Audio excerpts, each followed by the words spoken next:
Ti, Diga, Rafa. final do ano chegando, Sim. todo mundo faz retrospectiva e acho que a gente não podia deixar de fazer, que é também do podcast, segunda temporada do Finamente, né? A gente entrevistou tanta gente legal. Exatamente. Você acha? Especialistas, professores, influencers, né? Pessoas aí que levam a educação, né? A busca por emprego aí nas redes sociais e bateram um papo fenomenal aqui conosco nesta segunda temporada do Finamente, E né? a gente decidiu o quê? Vamos separar os melhores trechos das melhores entrevistas para você acompanhar aqui nesse final de ano. Acompanha aí. Eu sou difícil de entender as coisas. Sabe, difícil de entender. Eu também, doutor. Né, eu sou Eu difícil também. de entender as coisas quando o pessoal fala complicado comigo. Sabe? Então eu falo, se eu não entendo, por que eu vou complicar o negócio? Sim. Não é? Eu poderia chegar para você e falar assim: você sabe que um bolo de aniversário, se as pessoas soltam perdigotos em cima, eles podem ter uma bactéria chamada Staphylococcus aureus que produz uma toxina emética que é termorresistente, que pode te dar uma emese e cefaleia. Já nem prestei atenção, já Pessoal, fiquei no é meio muito do caminho. é muito Se eu te falar técnico. que é a mesma coisa, se eu te falar assim, que você vai fazer um bolo de um aniversário, quem faz o bolo? A mãe ou a sogra? Eles são exagerados. Você fala assim, mãe, o bolo é para 50 pessoas, ela faz um bolo para 100, 200. Cabe na geladeira? Não. Não cabe. Você deixa em cima da geladeira, ou em cima da mesa, dá põe uma assadeira com água embaixo que é por formiga e um paninho daquele escrito segunda ou terça-feira em cima. Não é? Aí convoca toda a molecada para arrumar o salão, inclusive para chupar aquelas famosas bexigas. Repara que uma bexiga, quando estoura, não tá molhadinha por dentro? Tá. É. Você compra ela molhadinha? Não. Não, o que foi é a a molhadinha? baba, né? O cuspe. Bota tudo em cima do bolo. Aquelas Nossa. bexigas com baba. Põe em cima. O alimento não podia ficar mais de 2 horas a temperatura ambiente. O bolo já está 4 horas. Convoca toda a molecada e começa. Parabéns para você. A molecada faz o quê? Todo mundo cospe em cima. Né, ainda tem Na gente... hora de assoprar velhinho, então, é um... Não, pior que ainda tem gente que põe aquelas velhinhas que acende, apaga, acende, apaga, acende, apaga, acende. O moleque poder cuspir mais. Aí pega as bexigas e faz o quê? Pá, pá, pá, aquela chuva de cuspe no bolo. Por isso que o pessoal vira e fala, nossa, o bolo tá molhadinho. Agora você sabe por que ele tá molhadinho? E sempre tem Tanto cuspe. Sempre tem uma comadre que fala, leva um pedacinho de bolo pra tua casa. Tu leva pra tua casa, de cima da mesa, vai dormir. No dia seguinte você acorda, a melhor coisa que tem no café da manhã de sábado, bolo amanhecido. É. Você vai experimentar e fala, nossa, o bolo amanhecido tem melhor paladar, é muito mais gostoso. Mas se eu tivesse botado na geladeira, não matava as bactérias, não? Não, diminuiu o crescimento e não produzia toxina. Tá? Mas o pessoal de cima da mesa. Eu falei, as duas coisas que eu falei, exatamente a mesma coisa. Então vamos lá, não sei o quê, não sei o quê. Aí o pessoal lá me conduziu até o túmulo do Kafka. Fiquei lá adorando o túmulo do Kafka. Tá. Só que depois eu fiquei sabendo que o túmulo não era do Kafka. Olha só. Era do Capek. Eu falei, cara, Capek, eu não conhecia. E aí eu fui pegar estudar o tal do Capek. Falei, cara, já que eu fui no túmulo errado... No túmulo dele, né? Vamos fazer acontecer isso aqui, vamos né? ver o que, Vamos que tem o estudar Capek. ele. O que, que tem o Capek? E o Capek, olha pra você ver que coisa interessante. O Capek foi o primeiro cara, ele ou o irmão dele, ali, ele ficou a briga, mas ele foi o primeiro cara que cunhou o nome robô. Robô. Então o nome robô vem do Capek. E o Capek escreve um livro chamado A Guerra das Salamandras. Isso em 1933. Ou seja, ele é contemporâneo ao Kafka. Eles viveram na mesma época ali. E só que ele escreve esse A Guerra das Salamandras. A Guerra das Salamandras, o que é a Guerra das Salamandras? Observem mais ou menos como muito parecido, 1930. Ou seja, quase 100 anos atrás. Tal. Escreve a mesma coisa. Qual era a ideia dele? A ideia era o seguinte, essa salamandra é tipo um anfíbio, tal, sim. que tinha lá na Polinésia, que ele achou lá na Polinésia. Só que essas salamandras, na ficção lá, essas salamandras, elas começaram a ter possibilidade de trabalho. Tá. Começou a trabalhar essas salamandras. E aí começou a trabalhar. Então as salamandras... Aí o ser humano começou a sair fora e deixou as salamandras. Não, salamandra faz isso, salamandra faz aquilo, salamandra faz aquilo, salamandra faz aquilo. E salamandra faz tudo. E aí salamandra também era braçal. Já tô fazendo o comparativo aqui. Braçal, mas dali um pouquinho ela foi também pro intelectual tal. E aí no final do livro... Só tinha salamandra. Tinha a salamandra e tinha um ser humano. Só que aí a salamandra começou... E aí vem a questão que eu falo. Que eu acho muito claro. Para mim está muito claro isso. Há muita gente dizendo, né? Não, olha, IA ajuda, aí ajuda. Eu não consigo ver ajuda nenhuma, mas tudo bem. Não consigo ver ajuda nenhuma em que ponto? Em que ponto? Na capacidade de aprendizado? Não, isso aí eu vejo, perfeito. Mas numa coisa que todo mundo fala que é o tempo. a IA me deu mais tempo. Não, nunca vi isso. Porque a IA, à medida que você vai fazendo mais, ela vai produzindo mais capacidade. Não a IA, nós vamos capaz. Então você, por exemplo, faz um trabalho. Se você consegue fazer o trabalho mais rápido, você começa a fazer outro trabalho. E aí você começa a fazer mais outro. Não tem fim. Não tem fim, porque a própria IA, e aí você é alimentado. E aí quem está fiscalizando você? Quem está fiscalizando o seu trabalho? A própria IA. Então você começa a discutir com a IA. Nessa guerra entre você e a IA, você vai perder.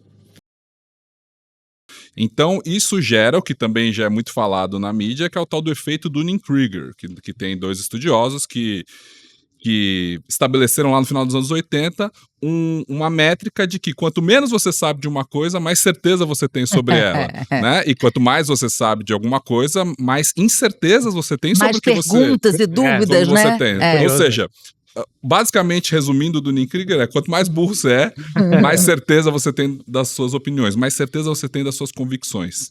E aí a internet, que era aquele mundo que eu comprei, que eu fui empreender e que eu acho sensacional da rede social, da gente poder chegar a muitas pessoas, a gente tinha o sonho que a internet ia libertar todo mundo e que todo mundo ia ficar mais inteligente. Nossa, e a gente tá preso, né? Só que de 3 anos para cá, a gente está tendo a certeza, com comprovação científica e com estudos e com observação humana e da gente ver, de conversar, que na verdade essa promessa não aconteceu. E a gente tá emborrecendo? Estamos emborrecendo. Saiu até semana passada um estudo do MIT que prova por A mais B. Tá certo que o estudo ainda está sendo contestado, ele não foi devidamente validado por pares, etc e tal, mas ele prova de que pessoas que usam inteligência artificial diariamente, treinam menos o cérebro para fazer atividades cognitivas. Então estão efetivamente ficando mais burras. A gente já vê os estudos da geração. A gente já é a geração mais burra do que a anterior. Mais burra sim, não, mas menos capaz de resolver problemas complexos a partir do pensamento. A gente tem aí uma geração com o... Tudo bem? O barulho? Então vou pegar aqui. Então antes de você continuar? Então, antes da gente continuar, passar para a próxima pergunta, aproveitando esse gancho da informalidade, a gente tem uma geração aí, rede social, WhatsApp, e que as pessoas não escrevem. Eu falo com a minha afilhada, não escreve o português como a gente escrevia. É tudo abreviado, enfim, como é que é isso? E daqui a pouco está estimando que nem escrever mais por conta de inteligência artificial. Como é que você vê isso? Tá tudo bem? Faz parte? Tem que aceitar? É um absurdo? Ai, se tá tudo bem, daqui a pouco não escrever mais por conta de inteligência. Não vou aceitar. Pelo menos, neste momento, o que tem gente que já não tem caligrafia direito, porque a gente já quase não tá... Eu já nem sei, a minha assinatura já é negócio, um garrancho. Cada vez a gente escreve menos. Mas acho muito difícil a inteligência artificial substituir a nossa inteligência, pelo menos por enquanto, assim, não vislumbro isso na nossa geração. Acho que a pessoa, ela precisa ter o conhecimento e o domínio linguístico suficiente para entender em quais momentos ela vai utilizar aquela forma como ela escreve no WhatsApp para os amigos dela, em quais momentos ela vai usar a norma padrão. Que a norma padrão, ela é exigida. Ela é exigida... No e-mail, por exemplo, de trabalho, eu não fico abreviando. Você tem um jeito de falar. Exatamente. Então, é muito diferente. Você precisa, de acordo com a situação, escolher o nível de formalidade ou de informalidade. Isso não vai mudar, né? Não vai mudar. É isso que a gente precisa ensinar para as crianças e para os jovens. Porque você acorda de manhã, vai escolher a sua roupa. Então, para você ir trabalhar, você vai escolher uma roupa. Para você ir ao shopping, você vai escolher outra. Para você ir à praia, você vai escolher outra. É a mesma coisa. Você vai escolher a sua linguagem de acordo com a situação. Então, se eu vou falar aqui com vocês no podcast, eu vou usar um tipo de linguagem. Se eu estou conversando com a minha mãe, com as minhas amigas, eu vou usar outro tipo de linguagem. Se eu estou conversando com as minhas amigas no bar, é uma linguagem. Se eu estou conversando com as minhas amigas na igreja, sei lá, é outra linguagem. Então, É essa... A linguagem oral e escrita é exatamente a mesma coisa. Você tem que entender para quem Exatamente a mesma coisa. público. Exatamente a mesma coisa. Na hora de escrever, é a mesma coisa. Tiago, respondendo a sua pergunta, quem quer conhecer, quem quer se informar sobre o direito do consumidor, esse cidadão ele vai ter acesso a um mais variado No tipo site de do informação. Procon, por exemplo. O site do Procon, a própria Secretaria Nacional do Consumidor, que é uma plataforma ligada ao governo federal, por sua vez ligada ao Ministério da Justiça, que traz informações importantes, né? Tem também o IDEC, que é o Instituto de Defesa dos Consumidores. O IDEC também trabalha assim de maneira muito séria, com temas importantes, sempre Mas trazendo... isso é pouco divulgado pra gente, Muito não é? pouco Então, assim, divulgado. existe... Mas isso é uma coisa que a gente vem vendo nas entrevistas. Existe uma série de coisas que talvez o Estado faça, mas isso não é divulgado, então a gente não sabe. Então, por exemplo, eu não sabia do Exato. IDEC, eu não sabia que, de repente, se eu entrasse... Agora mesmo, pra mim tô com algum problema no consumidor, pequenas causas. Eu não Exato. lembrei que antes de ir para pequenas causas, eu tenho que ir para o Procon. Pode procurar o Procon. Em qualquer situação? Em qualquer situação, sendo uma situação de consumo, comprou algo que não te atendeu, ou que veio Ou quebrado, serviço, ou não entregou. serviço O serviço também. também. O serviço também, tá? O Procon, ele é um órgão criado pelo Poder Executivo, daí porque eu estou citando o Procon. Então, o Poder Executivo, ele atua na defesa do consumidor, quando ele cria órgãos. Então, o Procon, né? As defensorias públicas. Quem são os defensores públicos, Rafa? São profissionais, operadores do direito, concursados, que atendem a comunidade, a população carente, que não pode pagar um advogado. Então, são os defensores públicos. A Defensoria Pública também é um órgão de Estado apto a atender essas pessoas. Quem não pode, eventualmente, arcar com as despesas de um profissional, né? Então, é uma gama de caminhos que podem ser seguidos pelo consumidor. Se você vai no posto de gasolina, por exemplo, e você quer saber se a gasolina está adulterada, vocês já fizeram isso alguma vez? O teste de Não. adulteração da gasolina? Não. Não. É bem interessante É fazer. fácil? É fácil, né? Você pede pro frentista ali, ele é obrigado a fazer, é lei, né? Pra você saber se tá adulterado. Dica boa. É, Conta bom pra saber. gente. Então, por exemplo, você chega no posto, aí você pede pra ver se a gasolina tá adulterada. O que provavelmente eles vão fazer? É um dos testes possíveis, né? Não é o único. Você pode pegar uma proveta de 100 ml, então você tem lá 100, um caninho assim que Mas você eles pode... têm isso, geralmente? Tem que ter. ter. Aí coloca até 100 ml de líquido ali. Aí o que eles podem fazer? Eles colocam 50 ml de gasolina, e a gasolina, principalmente no Brasil, ela tem álcool. E ela tem um teor de álcool aceitável pela lei. Agora tá indo para 30%, mas a gasolina comum gira em torno ali de 25,5% a 27%, digamos. Então, tem que estar nessa porcentagem de álcool. Se tiver mais que isso, essa gasolina tá adulterada. Você tá comprando uma coisa que você acha que tem menos álcool, na verdade, você tá comprando mais álcool. Então, você tá pagando um preço mais caro pelo aquilo que você tá comprando. Pelo álcool, Então, como a gasolina tem álcool, a hora que você coloca 50 ml de gasolina, você coloca mais 50 ml de água ali dentro. O que vai acontecer? A água interage melhor com o álcool do que a gasolina. Então, quando você coloca a água, é como se a água roubasse aquele álcool que está dentro da gasolina. Então, o nível de água vai subir. Você vai ver que a água não vai estar só com 50 ml, ela vai estar, sei lá, com 67,5. Ou seja, se você tinha 50 antes e subiu para 67,5, Tá adulterado. 17,5 são de álcool. Aí você pensa, 17,5 em 50 ml. Em 100 ml, quanto tem? Aí você faz uma porcentagem para ver. Que só você vai fazer isso no posto, porque Não, eu já mas me pô. perdi nas contas. O professor está ali para ser o cara que extrai do estudante o desejo de saber. Às vezes isso é possível, gente, às vezes não é. Numa turma com 45 pessoas, esse cara é um herói, né? Esse professor é um herói. E as escolas precisam começar a resgatar que a educação é isso, é um fim em si mesmo. Porque senão a gente vai para uma coisa muito mercadológica, no sentido ruim da palavra, que a educação é uma ponte para eu ser mais bem-sucedido. Não, querido, se você não aprender isso aqui agora, não tem futuro para você. Mas e a maneira como o professor ensina? Não precisa ser atualizado? Ou Sempre. não necessariamente? Sempre, todos os dias. Até porque isso, a vida mudou, né? Então, por exemplo, quando eu comecei a dar aula na faculdade, eu pedia para os alunos, por favor, gente, não usem o celular. Desliga esse negócio aí, Verdade. né? Eu pedia mesmo. Hoje, mas Nenhuma, zero chance eu pedir para alguém desligar o celular. O celular faz parte da minha aula. Faz parte da minha aula. E eu peço para o aluno, dá uma olhada aí, vê tal coisa para mim, por favor. A gente inclui o celular na sala Então, você de não aula. diria que todas essas tecnologias você não vê como algo que tem atrapalhado? Então, de novo, né? Se tem uma finalidade pedagógica, vem para somar. Como ferramenta? Como ferramenta, ok. vem para somar. Então, são coisas assim. Ó, tem uma outra muito bizarra. Tem um sistema que é brasileiro e que eles estão utilizando água de coco desidratada. Olha que coisa louca, para transportar órgãos durante o período de transplante em locais que não tem infraestrutura com eletricidade e você substitui a refrigeração por horas. É um sistema nacional. Que loucura. Aí você fala, pô, como é que... Mas como já é que... tá rolando. Já tá rolando. E assim, já é Como é que isso? implementação. Aí a minha pergunta aqui é o seguinte: eu não tô deixando o Thiago falar. Tchau, Thiago. Eu tô Vai embora do podcast. adorando Tá conhecer. na hora do recreio. Mas isso só reforça que o brasileiro é antenado e é empreendedor. Um monte de brasileiro Pois isso, né? Isso é nacional. Agora, onde é que você acha? Mas isso ele falou lá no início que ele foi pra rede social fazer esse canal, porque você falou, não tem.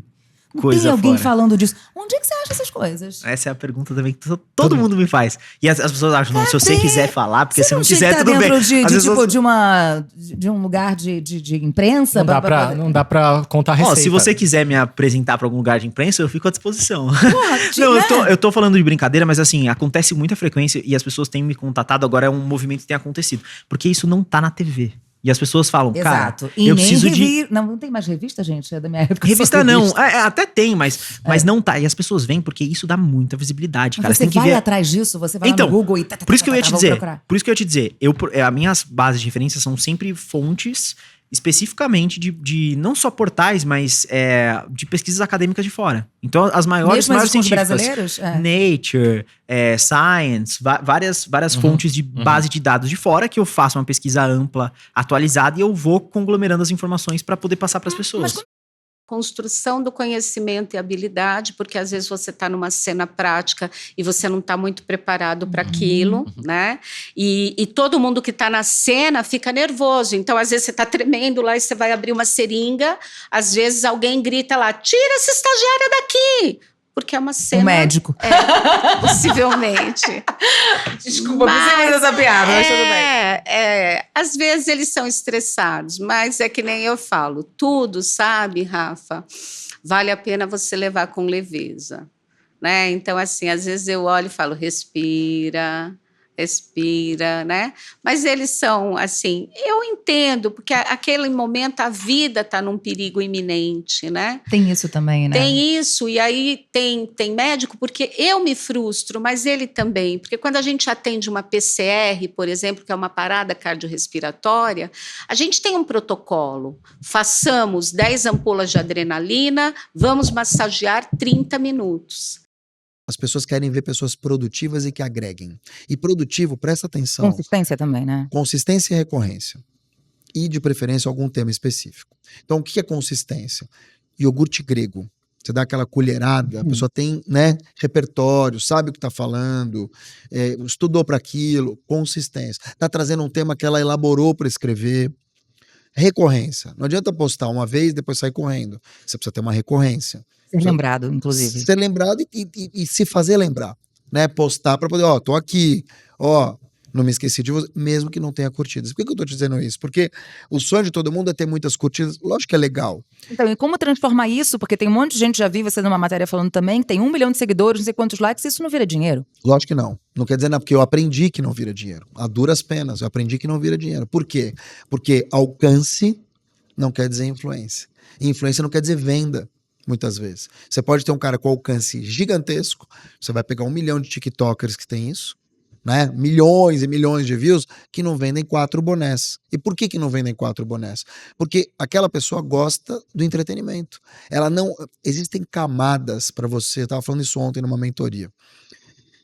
Existem camadas de consciência para você comprar alguma coisa de alguém. Então, por exemplo, primeiro, a pessoa precisa saber que ela tem um problema, mas ela nem sabe. Né? Ela precisa saber que está faltando para ela oratória, que está faltando para ela, enfim, alguma skill e tal. Depois, ela precisa saber e ter consciência que ela precisa. que ela vai ter que ir atrás. Isso é mais ou menos no marketing, tipo fundo de funil, topo de funil, Exatamente. mais ou menos Mas isso. funciona também pro dia a dia. Então ela vai ter que entender o seguinte, olha, eu tenho um problema, eu vou ter que ir atrás. Depois ela tem que encontrar você. E você vai ter que ficar nutrindo aquele lead ou despejando conteúdo por onde ela fala, putz, eu sigo a Rafa, sigo o Thiago. Não é que eles têm coisas legais? O termo fluência, ele tem diversas definições, cientificamente falando. Então, não tem só uma forma de definir isso. Fluência, para mim, com o meu embasamento, né, de anos de estudo, é quando você consegue falar sem pensar nas palavras que você está usando, sem ficar pensando no idioma, e sim pensando no que você quer falar. Então, fluência não sem significa... ficar traduzindo do português para o inglês, por exemplo, também? Exato, isso é um processo, é normal, você nunca vai esquecer a língua portuguesa, ela vai estar presente. Eu até hoje, tem vezes que eu quero falar alguma coisa, tô numa conversa ali legal e eu, putz, só me lembro disso aqui em português. Isso é normal, vai acontecer. Mas sabe, eu me senti fluente quando eu comecei a falar contigo aqui, por exemplo, eu não estava pensando no verbo que eu estava usando na palavra. Eu estava pensando no que... saindo, eu estava né? pensando no que eu estava falando. Então, essa fluência não significa não cometer erros, não significa ter um sotaque nativo, não significa ser perfeito. Significa, cara, eu tô conseguindo passar a minha ideia aqui. E aí, o tipo de fluência, o tipo de... o nível de precisão que você fala, aí vai depender de acordo com a sua carreira. Por que avacalhou essa história da medicina? Por culpa do próprio convênio. Quando criou-se o convênio, o pessoal fala, não, eu vou num monte de médico para pegar um monte de opinião. É a pior burrice que você pode fazer. Porque você vai pegar 90 opiniões ruins e 3 boas. O problema é que também o clínico geral do plano também não necessariamente é bom. É assim, qual é o indivíduo que gasta 1 milhão, 2 milhões de dinheiro numa faculdade pública? Porque eu gastei isso fazendo faculdade pública. Porque cada livro era de $1.000 e eu tinha 30 livros por ano. Nossa Senhora. E eu tinha cursos, eu tinha congresso. Então você gasta muito. Qual é o indivíduo que gasta para uma carreira, para ter um diploma, alguns milhões, e depois vai atender consulta em 11 minutos pelo convênio para ganhar 30, 40, 50 reais daqui 2 meses com nota fiscal? Não tem, não fecha a conta. Alguém que faz isso fala, tem algo errado, não fecha a conta. Educação corporativa é um segmento de educação dentro das empresas, dentro das organizações. E por que está crescendo? Primeiro, por um processo de atualização constante. Né? Então, antigamente, eu levava o meu colaborador, ele ficava 2 anos na sede, voltava, durante 10 anos ele compartilhava conhecimento para todas as unidades do Brasil. Hoje não dá mais para fazer isso, porque eu vou investir, ele vai ficar lá 2 anos, quando ele voltar eu já posso mandar o outro. Então não vale a pena. Sim. Então a gente percebe que com essa necessidade de atualização, as empresas precisaram criar um segmento que prepare e que dê condições para os seus profissionais, seus colaboradores estarem atualizados. Ok? Certo. Por outro lado, a gente tem uma questão complicada no ensino superior hoje. Nós já falamos por cima, né? Mas a gente sabe que por baixo também temos problemas. Que e muitas vezes os profissionais que saem da universidade não saem preparados para os processos de trabalho. É isso que eu ia perguntar. É a má qualidade dos profissionais que estão no mercado. Então, as empresas talvez se veem na necessidade de... Opa. Perfeito. Sucesso e realização. Sucesso e realização é a convergência e o equilíbrio entre nossas 5 forças existenciais.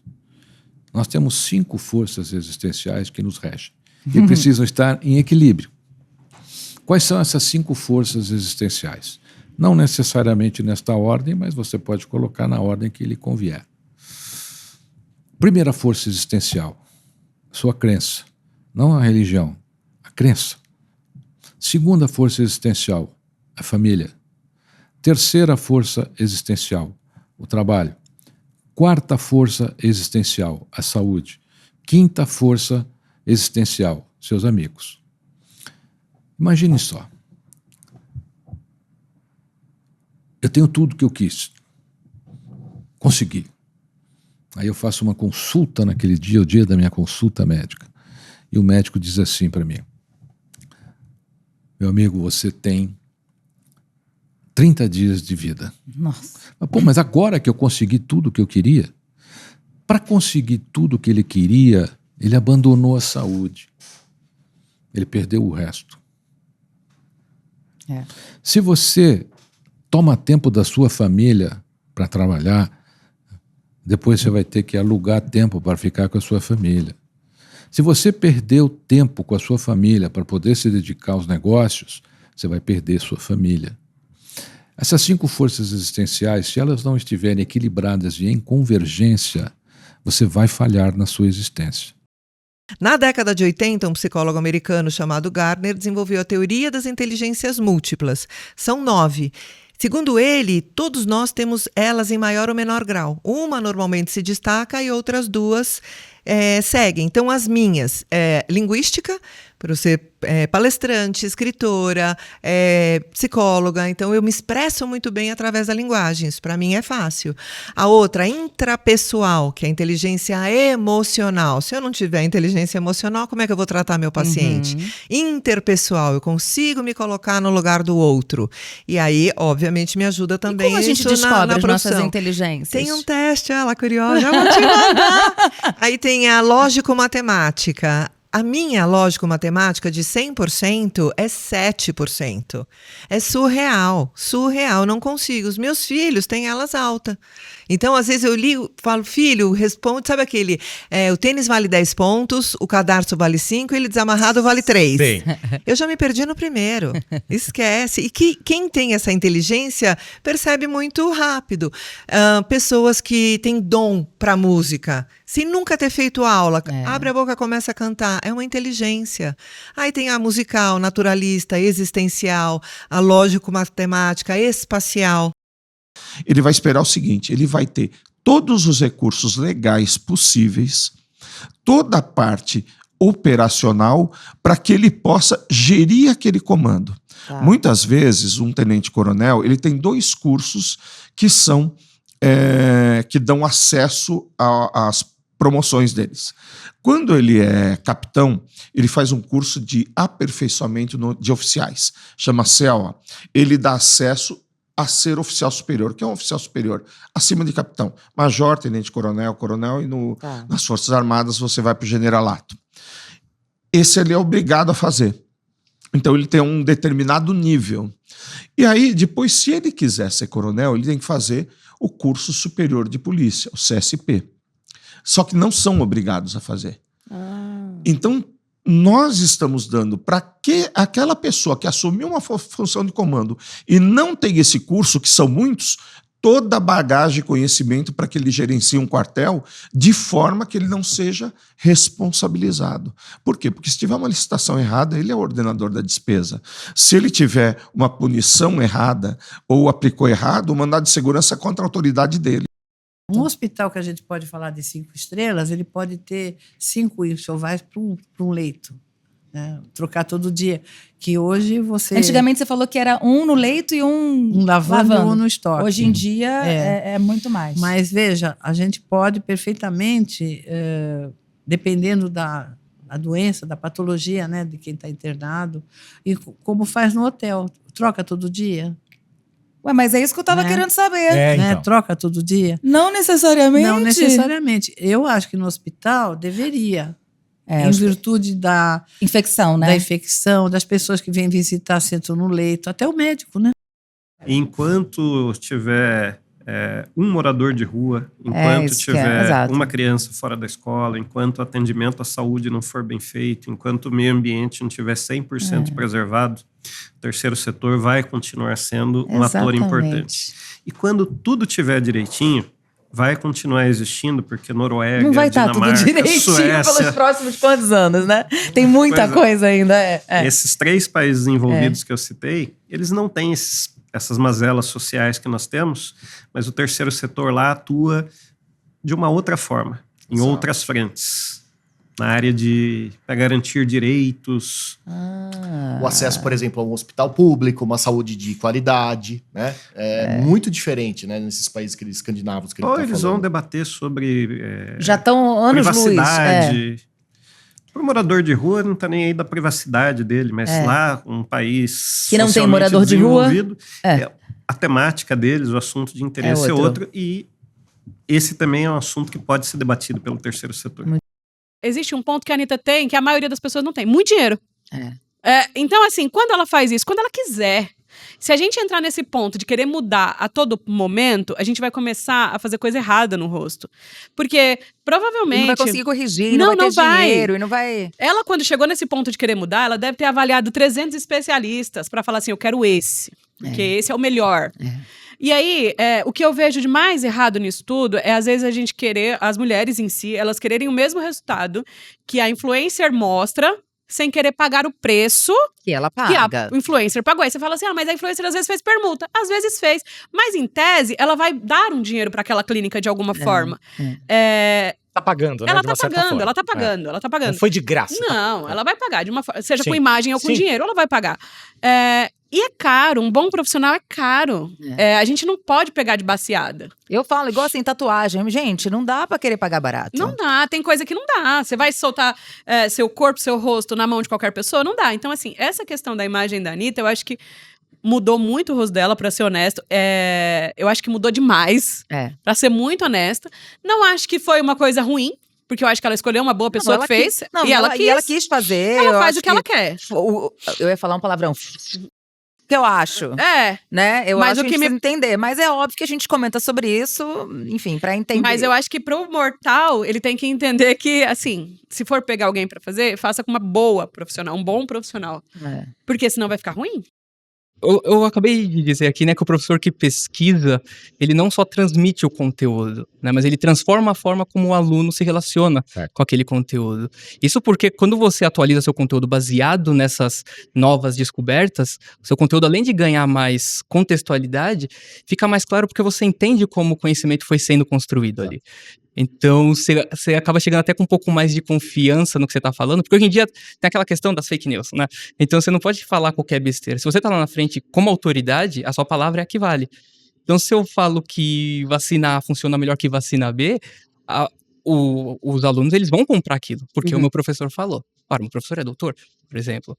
Então, assim... E pesquisador, ele tá ali. Ele tá pesquisando. Mas não que um professor que não seja pesquisador não tenha, não tem nada a ver, né? Não, de jeito nenhum. Que nem eu disse, quando eu fui ser professor, a pesquisa não estava no caminho, ela apareceu no meio do caminho. Entende? Então, a pesquisa ela acabou me ajudando a ser um professor melhor. Não que professores que não pesquisam não sejam professores melhores, são professores excelentes,